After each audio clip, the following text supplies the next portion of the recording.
Bonjour à tous et bienvenue sur Create Your Paradise. J'avais envie de vous faire une petite vidéo pour vous donner les news de ces derniers temps parce que je trouve des choses intéressantes et comme d'hab, je me dis je vais peut-être partager, ça va peut-être résonner. Et donc voilà, donc je vous fais cette vidéo pour partager, je sais pas, je pense les 3 derniers mois à peu près, ça fait longtemps que j'ai pas posté de vidéo. Et je me rappelle que la dernière vidéo qui s'appelait News, Pause, Changement, j'étais dans une phase où si je disais changement, c'est voilà, je parlais du côté artiste, etc. et que j'avais trouvé ce que j'avais vraiment envie de faire. Le problème, c'est que comment? Alors là, j'ai une phase quand même, alors je sais pas si j'en avais parlé dans la vidéo, mais une phase de down complet pendant quelques jours en me disant, bah voilà, bah, je suis au niveau 0. Hein. Je me suis un peu découverte, là j'ai découvert ce qu'il y avait vraiment au fond de moi et ce que j'avais vraiment envie de faire. Mais comment je fais ça? Et puis bah du coup, ça casse un peu tous les autres plans que j'avais. Donc j'ai traversé une phase un petit peu blou-blou quand même. Mais elle n'a pas duré longtemps. Et en fait, je voulais repartir de l'ancienne vidéo où je vous parlais donc de Franck Lobvet et puis aussi le fait de me découvrir en tant qu'artiste et que j'avais envie vraiment de faire ça et de me lancer là-dedans. Et puis Franck Lobvet, j'étais arrivée aussi à une saturation au niveau de la spiritualité. Je faisais une overdose. Et en fait, marrant que je sois tombée sur lui à cette époque-là, alors que j'étais tombée sur lui peut-être 3 ou 4 ans auparavant, ou je sais pas la notion du temps, peut-être 2 ans, peut-être 6 mois, non, peut-être pas quand même. Mais peut-être 2-3 ans. Et puis voilà, il est assez, il a un franc-parler. Bon, je sais que certains l'apprécient pas forcément. Donc à l'époque, ça m'avait pas parlé, j'avais pas regardé, j'avais pas continué les conférences. Et puis là, j'ai tout dévoré, ainsi que son livre L'homme debout. Et en fait, ça m'a fait des, je sais pas, des petits déclics, ou du moins ça m'a conforté dans ce que j'étais en train de ressentir, c'est-à-dire une overdose de la spiritualité dans le mode tout le monde est beau, tout le monde est gentil, tout est parfait, tout est amour, tout est ceci, tout est cela. Alors oui, ok, c'est peut-être le cas, mais il y a un moment où on a l'impression, même si on a conscience de ça, qu'il faut atteindre une certaine perfection, puis on commence peut-être un peu à blâmer aussi les défauts qu'on a, etc. Et le fait de lire ou de regarder Franck Lobvet, j'ai commencé à accepter mes défauts et puis à me regarder avec mes défauts avec bienveillance, comme si j'étais à l'extérieur de mon corps, et puis à chaque fois que je faisais un truc qui était peut-être c'est pas bien, je me regardais en disant voilà, c'est pas grave, et puis t'es humaine, et puis tu peux pas être parfaite tout le temps, etc. Et du coup, j'avais eu la sensation que que je devenais un peu plus complète, parce que j'acceptais pas juste la partie lumière, mais j'acceptais et j'intégrais la partie ombre en me disant bah je suis comme ça et je m'aime quand même, c'est pas parce que j'ai ce défaut que voilà, je vais me... donc voilà. Et en même temps, il y a eu, j'en parlais je pense aussi, j'ai commencé à faire des connaissances, j'ai joué ma petite chanson Let's Be dans un bar, dans les scènes ouvertes, donc là-bas j'ai rencontré des gens, j'ai rencontré des gens qui faisaient de la musique, et puis au sport j'ai rencontré aussi d'autres personnes avec qui j'ai fait quelques sorties, et du coup j'ai commencé à avoir une vie sociale. Et en fait, il faut quand même voir que, donc ça fait 1 an et demi que je suis à Nice. Pendant 1 an, j'ai été seule, très seule. Alors, heureusement, j'aime la solitude quand même. Donc, qu'est-ce que j'ai fait pendant ces moments de solitude? J'ai toujours essayé de me comprendre un peu plus. J'ai lu plein de choses, j'ai mis des choses en place, j'ai créé, j'ai essayé, j'ai laissé tomber certaines choses, etc. Bref, j'ai pas arrêté. Et puis, même si finalement, au niveau réseau, etc., je peux faire des pauses, mais il se passe toujours des trucs. Et surtout, je me rends compte que ça fait 2 ans et demi, donc 2 ans et demi que j'ai quitté mon job, ça fait plus longtemps maintenant, ouais, c'est ça, 2 ans et demi. Et depuis 2 ans et demi, j'ai toujours eu le stress, chaque jour, de comment je vais faire. Mon Dieu, est-ce que je vais réussir? Comment je vais gagner de l'argent? Parce que bon, le chômage c'est bien beau, mais au bout d'un moment, il n'y a plus de chômage, d'ailleurs, il n'y a plus de chômage. Donc, c'est le stress, et en fait, tous les jours, j'ai l'impression que je me suis forcée à essayer de trouver des trucs qui pouvaient me permettre de vivre par la suite, et puis justement en m'écartant aussi un petit peu de ce que je veux vraiment faire, c'est-à-dire créer tout plein de choses, que ce soit au niveau vidéo, musique, bijoux, etc. Et je me mettais plus dans le côté où j'en parlais d'avoir l'idée de faire des ateliers de coaching, de trucs comme ça, parce que je me disais, enfin l'autre partie, plus le côté artiste, me paraissait finalement, j'avais des croyances limitantes par rapport à ça, en me disant non mais ça je pourrais pas le faire, donc je vais me lancer dans cette voie-là Et puis finalement, je m'apercevais que je repoussais toujours. Et puis en fait, je crois que c'est dans une séance de coaching où ma coach me dit quand tu vas faire des ateliers pour ceci, cela, en fait, j'ai pas ressenti de la joie à l'intérieur. J'ai ressenti comme un poids en me disant, mais c'est pas du tout ça que je peux faire en fait. Moi, j'ai envie de, voilà, comme je vous l'ai dit dans l'autre vidéo, faire de l'humour, de la musique, apporter de la gaieté, apporter de la joie, du rire, du second degré, qu'on puisse retrouver son enfant intérieur, etc. C'est plus ça mon truc qu'autre chose. Bref. Et du coup, donc je me suis rendu compte de ça, Franck Lobet, blablabla. Donc suite à ça, donc j'ai commencé à faire une... vous connaissez le cerveau en arborescence qui part dans tous les sens. En arborescence qui part dans tous les sens. On va faire des paroles de rap. Et donc, je rencontre du monde, etc. Et puis, comme c'est justement au moment où j'ai un peu une overdose de la spiritualité, blablabla, oui, j'en étais là. Excusez-moi, je reprends. Cette phase de solitude, etc. Donc pendant cette phase de solitude, c'est facile d'avoir une bonne hygiène alimentaire, c'est facile de ne plus fumer une seule cigarette, c'est facile en tout cas c'est plus facile, c'est facile de ne pas boire d'alcool, parce que bon, si je peux me prendre un petit verre de vin une fois de temps en temps en terrasse, mais bon, pas tous les jours non plus. Donc voilà, donc en fait j'avais un petit peu, pendant cette année de solitude à Nice, j'ai l'impression que je me suis un peu réajustée sur tous les niveaux pour augmenter ma vibration, on va dire. Donc le sport, la bonne hygiène, pas de clope, pas d'alcool, ou du moins très peu, en tout cas pas de clope du tout, mais pour l'alcool très peu, etc. Et du coup, voilà, je suis un peu... j'avais quand même acheté des gâteaux, du sucre de temps en temps, parce que voilà, la clope, j'ai remplacé un peu par le sucre. Et bon voilà, donc c'est cool hein, d'être bien, nanana, mais bon c'est pas très fun non plus de temps en temps, je pense que j'avais quand même envie d'un peu de fun. Et donc là je rencontre plein de monde, et puis je pense que j'ai tellement pas eu de fun pendant un an à rester seule avec moi-même, que là j'ai l'impression que j'ai plongé, hein, j'ai vraiment fait un plongeon dans la 3D, dans la matière, enfin en tout cas... je me suis vachement yanguisée, je suis allée à la rencontre des gens, etc. Et mon hygiène alimentaire, c'est complètement... mon hygiène alimentaire ou de vie s'est écroulée pendant un temps, complètement. Alors, c'était cool parce que ça m'apportait du rire, des bons moments, ça changeait, de la musique, enfin voilà, je kiffe ça, moi j'adore faire la fête quand même. Hein. Et donc, je me suis lancée un petit peu là-dedans, et puis au bout de un mois, en quittant, bien entendu, tout ce qui est spirit, ça me gonfle, tout est parfait, oui, bon, on verra plus tard. Un petit peu comme un rejet de ça, hein, un moment, ça n'a pas duré longtemps, mais quand même un petit mois, bon. Plus aucun livre, j'ai plus envie de... Alors moi qui lis 15 bouquins par... j'abuse bien sûr, on va dire par mois du coup, parce que par semaine ça fait vraiment abuser. Mais bon, je lis quand même pas mal. Là j'ai complètement stoppé, et puis voilà, et puis j'ai remarqué, en fait c'est là où j'ai vraiment pu remarquer la différence. En fait j'avais besoin de ça je crois, pour m'apercevoir à quel point une bonne hygiène de vie, c'est important pour son énergie, et comment une mauvaise hygiène de vie, ça te met dans une vibration quand même bof. Hein, voilà. Dire quand tu abuses trop des plaisirs, c'est marrant parce que je viens de lire, là je viens de terminer le livre de Frédéric, ça, Lenoir, sur la puissance de la joie. Et justement, on parle de plaisir, etc. Le tout n'est pas d'en abuser, mais pas forcément de supprimer tous les plaisirs. Et encore, ça dépend de quel côté on se situe. Bref. Mais quand on abuse un petit peu trop des plaisirs, on se rend compte que, voilà, énergétiquement, je pense que j'étais descendue, j'avais perdu pas mal d'unités bovis. Hein, je crois que c'est ça, hein, quand on fait le pendule, la vibration. Voilà, j'étais un petit peu basse. Et puis du coup je me sentais lourde, fatiguée, j'ai commencé à avoir plein de boutons partout sur la tronche, bref plein de choses comme ça.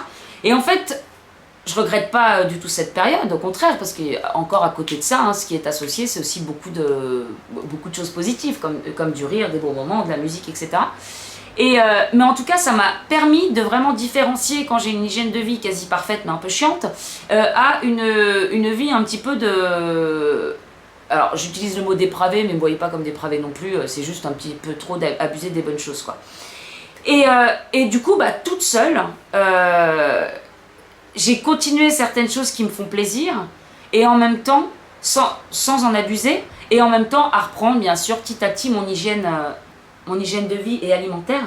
Et en fait, ce que je trouve très sympathique à noter, c'est que aujourd'hui, ce que je fais pour mon hygiène de vie, je le fais plus quelque part de manière forcée, pas forcément, je me forçais pas non plus, mais disons que ça serait bien que je mange plus bio, ça serait bien que je fasse ceci, ça serait bien que je fasse cela, ça serait bien que j'arrête de fumer, ça serait bien que j'arrête de boire, ça serait bien. Alors voilà, je dis un peu tout et n'importe quoi, mais alors que là, je me suis aperçue qu'en étant haut, en redescendant vraiment bas pour regoûter à tout ça, et aujourd'hui, j'ai plus besoin de me dire j'ai envie, non, il faut que je fasse ceci, il faut que je fasse cela, c'est j'ai envie de cuisiner, j'ai envie de manger des choses bonnes parce que maintenant je me rends compte ce que ça fait à mon corps, j'ai envie de ne pas abuser de ceci, j'ai envie d'abuser un peu de cela pour une fois, parce que je sais que ça va me faire ceci, ça va apporter ça, mais derrière je vais, voilà, et en fait, j'ai l'impression que cette phase de 2-3 mois là dans la matière, enfin 2 mois parce que ça fait quelques temps quand même j'ai repris un peu mon hygiène de vie, parce que pareil pendant ce temps-là, le sport, je suis fatiguée pour d'y aller, je me suis un peu laissée aller, etc. Et en fait c'est super d'être passée par là parce que ça me permet vraiment d'équilibrer et d'équilibrer entre ce qui est yin et ce qui est yang, voilà, entre la matière et ce qu'il y a un peu plus dans les hautes sphères. Et c'est vrai que j'ai fait une overdose, c'est marrant, j'ai fait vraiment une overdose un petit peu de spiritualité, etc. Je rentre à fond dans la matière, je fais une overdose un petit peu de ça parce que je m'aperçois que là, ça va un petit peu trop loin. Et pouf, je concilie les deux et j'ai l'impression voilà, de m'équilibrer. Et c'est ça que je voulais vous partager parce que je trouve ça important, je sais pas si c'est important, mais en tout cas intéressant. Voilà, c'était ça le mot, intéressant. Autre chose que je voulais vous partager, que je constate chez moi, il y a 2 autres choses. Il y a le côté féminin. Moi, j'ai plus une énergie masculine, un peu, voilà, un peu camionneur par moment. Et en fait, ça fait quelques jours que je sais pas pourquoi. Alors peut-être il y a eu d'autres choses que j'ai travaillées. Je vous raconte pas tout non plus. Je suis pas dans le, voilà, je vous fais un petit peu le truc en gros. Mais peut-être j'ai travaillé aussi sur d'autres choses. Et en fait, il y a quelques temps, là, je me regarde dans le miroir et je me reconnais pas. Et je me dis, mais on dirait une femme dans le miroir. Et non pas comme je me suis toujours vue, la grande gamine qui dit toujours des conneries ou quoi. Enfin, qui dit pas toujours des conneries, mais en tout cas qui aime toujours rire. Et c'est toujours le cas, bien entendu. Mais comme une gamine, voilà, le mot c'est gamine. Pas comme une gamine, mais plus comme une femme. Et bizarrement, je me regarde dans le miroir et je me dis, c'est bizarre, je me reconnais pas, ou moi je deviens femme. Et du coup, en me regardant un peu femme, je me dis, voilà, peut-être un peu plus féminine, un peu plus séductrice. Pas que je le sois forcément, mais mais en tout cas, j'ai l'impression que c'est des qualités, oui, des qualités, ou des petites choses que je n'assumais absolument pas chez moi, qui commencent à venir et qui font part de ma féminité. C'est peut-être pas mal ça. Rien que d'avoir les jambes croisées avec les 2 bras, là, vous voyez pas, mais je suis comme ça. Cheveux au vent, vous voyez. Bref, je remarque ça. Et puis, le lendemain, je vais au sport. Et puis, j'ai une amie qui me dit, mais c'est bizarre. Elle me dit, t'es toute jolie, alors que j'allais au sport et que honnêtement, j'étais pas du tout apprêtée. Voilà. Elle me dit, il y a quelque chose de bizarre chez toi. Elle dit, tu fais femme. Et je dis, mais c'est dingue ça. Hier soir, justement, dans le miroir, je me disais, mais c'est bizarre, j'ai l'impression de faire femme. Et puis le soir ou le lendemain, je sais plus, pareil, je vais au petit bar où je joue justement, et puis il y a une personne qui me dit la même chose, elle me dit t'as fait quelque chose à tes cheveux. Alors oui, j'ai fait un cuivré, mais je sais pas si c'est ça. Et il me dit non, je sais pas, il y a quelque chose qui a changé, t'as changé, je sais pas, c'est bizarre. Et je me dis c'est fou quand même. Alors est-ce que ça c'est quelque chose qui se ressent Bon, je sais pas, ça doit être une question d'énergie, j'en sais rien, mais que je me fasse la réflexion, que je me reconnaisse pas moi-même et que le lendemain il y ait 2 personnes qui me reconnaissent bien entendu, mais qui me disent qu'est-ce qui a changé? Bizarre. Et donc il y a ça. Et 3e point, parce qu'on m'avait posé aussi la question, il y en a qui savent, donc j'ai quitté maintenant mon job il y a 2 ans et demi, donc il y a du chômage mais pas à vie non plus. Et du coup maintenant je me retrouve dans une situation financière un petit peu criquicouille. Voilà, j'ai plus du tout les moyens d'avant, et bizarrement ça me met en joie. En fait, c'était pas ça que je voulais vous dire à la base, mais je vous le partage quand même. En fait, plus je me rends compte que j'ai besoin de moins en moins de choses pour être heureuse, plus ça me met en joie. En fait, je suis contente de ne pas avoir envie d'aller courir les magasins pour m'acheter tout et n'importe quoi. Là, j'avais le tri de mes habits, mais j'en ai des tonnes, j'ai encore pour vivre, j'avais tellement acheté à l'époque. j'ai encore de quoi vivre pour 30 ans avec mes fringues. Donc ça fait des mois, des années que j'achète quasiment plus rien. De toute façon, j'ai plus les moyens. Mais en fait, je me rends compte que j'ai appris à gérer sans dépenser à outrance. Parce qu'avant, je dépensais beaucoup. Hein. Je crois que je vous avais expliqué, mais à un moment, j'étais carrément une acheteuse compulsive parce que je pensais que c'était comme ça que ça pouvait me procurer de la joie, du bonheur en achetant. Puis ça me procurait effectivement de la joie pendant 5 minutes. Puis après, ça me lassait. Qu'est-ce que j'achète demain ? Et en fait, de m'apercevoir que j'ai plus les moyens pour m'acheter tout et n'importe quoi, ça me rend de plus en plus heureuse de me contenter, de me satisfaire en fait de pas grand chose. Et en fait je m'aperçois que de quoi tu as besoin, pourquoi tu as acheté autant de choses, pourquoi tu avais besoin d'autant de paires de chaussures, pourquoi tu avais besoin d'autant de choses. J'ai plein de paires de chaussures, hein, j'ai toutes les anciennes, etc. Mais en fait je me rends compte que à être de plus en plus économe, à faire attention de plus en plus à ce que j'achète, à ma nourriture, et en fait ça me procure vraiment un bien-être et de la joie, j'ai envie de dire. Je sais pas pourquoi, mais je repense à la dernière fois. Je sais plus quelle était exactement ma pensée, mais c'était justement sur l'argent. Et je finissais, je crois que c'était un tube que je finissais, il date de 2 ans, enfin peut-être pas 2 ans, mais si, je sais pas, le temps passe tellement vite. Mais avant, je voyais que mon tube, bon voilà, il n'y avait plus de maquillage dedans, j'insistais pas, je jetais, puis j'en rachetais un autre. Et puis là, en fait, je suis comme ça depuis je sais pas combien de temps pour finir mon tube, et je m'aperçois que ça fait quand même 6 mois que je suis comme ça et que j'en récupère toujours. Et puis que je vide petit à petit, dès que je finis un truc, je le jette, maintenant je finis tout. Et en fait, je vois aussi mon appartement, des choses disparaître parce qu'elles sont usées. Là, j'ai acheté une paire de pompes parce qu'elles commençaient à être super usées, alors qu'avant, j'en aurais déjà acheté 15 depuis.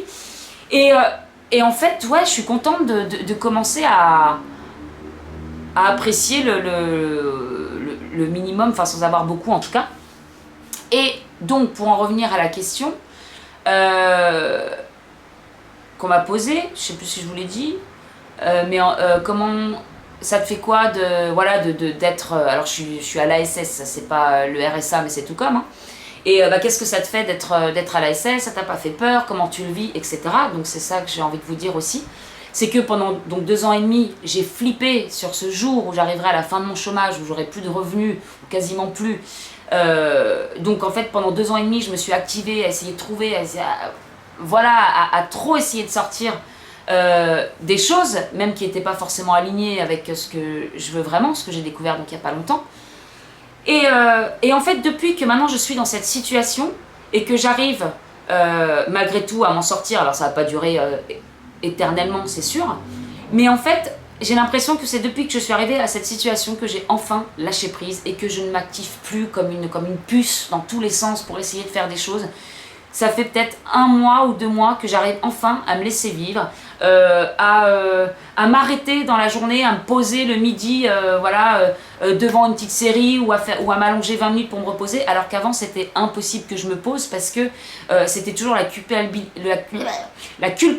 de ne rien faire. Moi j'ai un problème avec ça, si tu poses tes fesses et que tu ne fais rien, c'est que tu perds ton temps, c'est que tu es un paresseux, c'est que tu es ceci, c'est que tu es cela. Et en fait petit à petit je commence juste à me laisser vivre, à apprécier de ne rien faire. Et ça, c'est quand même un grand pas pour moi. Ça fait quelques jours que j'expérimente ça en me disant non, je suis cool, je suis bien, c'est pas grave si je suis pas dans l'action là constamment. Donc ça, c'est cool. Et puis, je me suis surtout aperçue que voilà, j'arrivais à faire avec beaucoup moins. Encore une fois, ce qui ne veut pas dire que j'ai envie de passer ma vie comme ça. J'ai envie de changer d'appartement, par exemple, parce que le confort ici est quand même un peu, c'est pas très confortable. Au bout d'un moment je pète un peu un plomb, mais je vais souvent en Bourgogne pour avoir de l'espace, pour avoir du confort. Donc voilà, j'ai pas envie de rester dans cette situation là, mais en fait c'est juste que je me suis tellement stressée d'arriver à cette situation et je m'aperçois qu'en fait ça va, hein, j'en meurs pas, je suis pas à la rue, et j'arrive à m'en sortir. Je vois aussi que mine de rien, même si je crée pas, je sors pas beaucoup de choses sur les réseaux ou quoi que ce soit, il y a plein de choses qui se font. J'ai l'impression en fait de poser plein de petites pierres un peu partout. C'est pas pierre que je voulais dire, parce que de pierre comme ça, si en fait de construire pas à pas, lentement, sans me prendre la tête, sans stresser, sans me fixer, de me dire il faut que ce soit comme ceci, comme cela, comme cela. Et là je pense à une autre chose, je dis pas qu'il faut pas quand même une certaine discipline pour faire certaines choses, hein, mais là j'ai vraiment l'impression de préparer le terrain en fait, mais le vrai, voilà, le vrai, alors qu'avant j'étais plus en recherche de moi-même. Et puis là, j'ai l'impression donc de me trouver, de m'équilibrer vraiment, et puis de poser. Je fais une petite chose là, mais qui servira, enfin, comme si je faisais comme si je tissais un petit peu une toile d'araignée, voilà, fil par fil, pour arriver à ce que j'ai vraiment envie de sortir incessamment sous up. Voilà. Donc il se passe pas rien.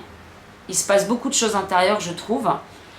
Et je terminerai la vidéo par une vidéo que j'ai vue. Je vais quand même faire une petite parenthèse pour les flammes juju. Ces derniers temps, j'ai complètement déconnecté de ça, ce qui n'empêche pas d'y penser. Mais pas, voilà, tirage, etc. Mais moi, j'en ai fait aucun. Et puis les vidéos sur le sujet, overdose. De toute façon, j'ai eu overdose de tout ce qui est spirit, etc. Ce qui n'enlève pas cette connexion. Mais voilà, ça me gonfle. Il va revenir, peut-être, travailler sur... Bon, stop. Hein. Moi, je vis ma vie, et puis après, on verra bien. Et puis, je suis tombée sur une vidéo. Dans quelle heure je vous le fais? Il y a une semaine de ça, j'ai ma copine de Montréal qui me propose de venir voir les Franco. Et là, je sais pas pourquoi. Alors je lui dis bah oui, mais tu sais, ça fait longtemps que je vais aller la voir, je dis c'est compliqué, tu sais, financièrement, nanana. Et puis là, elle me dit, tu sais, là, il y a vraiment des tarifs en juin, c'est pas cher, regarde, blablabla. Je regarde. Et en fait, il y a tout qui se fait, enfin bref, en une demi-heure, je prends mon billet. Je sais pas pourquoi, là, à cet instant-là, alors ça fait 1 an que je dois aller la voir. Alors pour ceux qui ont suivi Montréal, cette ville si chère à mon cœur. Et voilà, donc pour ceux qui se posent la question, non, je n'y vais pas pour une certaine chose. J'y vais pour voir ma pote et pour profiter, donc pour voir les Franco. Mais en fait, juste avant, là, il y a quelques jours, je tombe sur une vidéo de La Voix des âmes. Et d'ailleurs, j'ai regardé quelques-unes de ces vidéos et j'aime beaucoup comment elle traite le sujet. Je ne sais pas si vous la connaissez, mais moi j'aime bien. Et puis en fait, la truc c'était revoir son jumeau, ou comment revoir son jumeau. Bon bref, je sais pas, elle me tombe sous le nez une fois, deux fois, je suis bon, je regarde quand même. Et je sais plus si c'est dans cette vidéo là, mais en tout cas c'est celle-ci qui m'a conduit à d'autres vidéo, mais un truc où en fait je me suis reconnue complètement dedans, c'est qu'elle disait la féminine a tendance à être un petit peu perchée, à rester en haut, à être tout le temps dans ses bouquins, à être tout le temps dans l'intériorisation, blablabla. Le problème c'est qu'elle oublie d'aller dans la matière et du coup il n'y a pas d'équilibre. Et effectivement, si on reparle de jumeaux, flamme juju, blablabla, si vous êtes trop dans le yin, le masculin est beaucoup trop dans le yang. Et c'est quand vous allez dans le yang que lui va rentrer dans le yin. Voilà. Et elle disait au bout d'un moment, en fait, il faut que la féminine aille vraiment se confronter à son environnement et aille dans la partie beaucoup plus yang pour pouvoir derrière trouver un équilibre. Je sais plus exactement quelle est cette vidéo. Et du coup, c'est exactement ce qui s'est passé pour moi ces derniers temps. Et je trouve à l'intérieur vraiment qu'il y a eu beaucoup de changements. Et je finirai là-dessus. Alors attendez, est-ce que j'ai fini sur le truc des flammes Oui, pour finir quand même sur ça, le fait d'aller la semaine prochaine du coup à Montréal et puis d'avoir vu cette vidéo, c'était un petit peu rigolo. Je ne crois pas forcément à quoi que ce soit, je n'ai pas d'attente particulière là-dessus. En revanche, je me dis, est-ce qu'il n'y aurait pas une petite reconnexion énergétique ou le fait d'être pas loin pour créer, parce que c'est un peu ce qu'elle disait aussi dans la vidéo, et je me dis, peut-être que c'est un rapport avec ça, et peut-être que le fait d'être un peu moins loin énergétiquement, ça peut peut-être continuer de faire... Qu'est-ce qu'elle disait dans la vidéo? Que ça peut réenclencher en fait le linge sale. Donc voilà, on a lavé le linge sale qu'on devait laver, et puis peut-être que justement, le fait ou de croiser la personne, ou de ne pas être loin, ou quoi que ce soit, énergétiquement parlant, ça peut relancer certaines choses sur le travail, sur nous. Et du coup, voilà, quand je fais un peu le lien, tiens, j'ai eu un coup de tête sur ça, elle me le propose, nanana, ça se fait facilement. Et puis, je vois sa vidéo qui m'est proposée 15 fois, nanana, j'ai le message, ouais, je me suis équilibrée. Bon, bref, ouais, ça m'a fait, je vous partage. Est-ce que ça apporte? Je sais pas, hein, je partage. Dernière chose, et je finirai la vidéo là-dessus, pour le changement au niveau de ma voix. Alors là, je sais pas si ça se remarque, mais j'avais fait donc une vidéo sur trouver sa voix, hein, et je m'apercevais que je parlais beaucoup de la gorge. Et là, est-ce que je parle... Ouais, bon, je sais pas, je me rends plus forcément compte, mais je me suis quand même rendu compte à plusieurs reprises, notamment sur ma dernière chanson où j'utilise ma voix, mais du ventre, et que j'utilise beaucoup moins celle-ci, mais aussi pourquoi? Parce que je pense qu'il y a une acceptation aussi un peu plus du corps et de laisser son bidou un petit peu, voilà, se laisser... comment on dit, arrêter de le rentrer, parce que moi en fait j'ai pour habitude, et comme beaucoup de filles d'ailleurs, de rentrer mon ventre depuis de toute façon, depuis cet événement qui s'est passé dans mon enfance. J'ai toujours essayé de rentrer mon ventre, qu'il n'y ait rien qui dépasse, mais finalement quand on est tout le temps en train de rentrer son ventre, c'est un peu difficile de faire marcher son ventre pour vraiment parler avec sa voix qui vient du ventre. Vous voyez ce que je veux dire? Et j'ai remarqué ces derniers temps que mon ventre était beaucoup plus sorti qu'avant. J'étais pas tout le temps en train d'essayer de me tenir comme ça pour qu'il n'y ait rien qui dépasse. Et que parfois je me surprends à parler avec la voix qui vient beaucoup plus de l'intérieur. Donc je trouve que ça fait beaucoup de changements entre le fait de se trouver un peu plus féminine, d'avoir ce côté un peu plus développé, le fait de sa voix, d'assumer un petit peu plus sa voix, le fait de s'équilibrer, de savoir faire un juste milieu entre la matière et puis le cosmos, enfin voilà, de ne pas être trop dans l'un, trop dans l'autre. Et voilà, et pour moi c'est des changements qui sont quand même assez... ce sont des changements qui sont assez énormes, je trouve, ces derniers temps. Voilà. Donc, moi je pense à autre chose en même temps. Je voulais vous partager tout ça. J'avais mis quoi sur mon petit... Parce que je fais parfois des petites notes.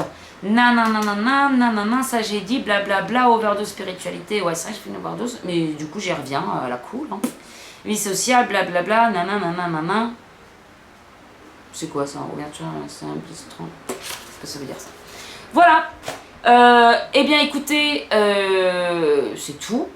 C'est tout. N'hésitez pas à partager votre expérience également si vous ressentez les mêmes choses, si vous évoluez un peu de la même façon, connu les mêmes expériences, enfin je ne sais pas, partageons. Et puis on continue, hein, j'ai envie de dire. Donc voilà, on continue. J'ai commencé à faire pas mal de choses et j'espère, enfin j'en sais rien, je verrai quand ça viendra, mais voilà, j'ai pas mal d'idées sur des choses que j'ai envie de réaliser, et je pense que la rentrée 2019 sera de nouveau un peu différente avec la nouvelle femme que je suis. Voilà. Je vous fais de très gros bisous et je vous dis à très bientôt, au revoir.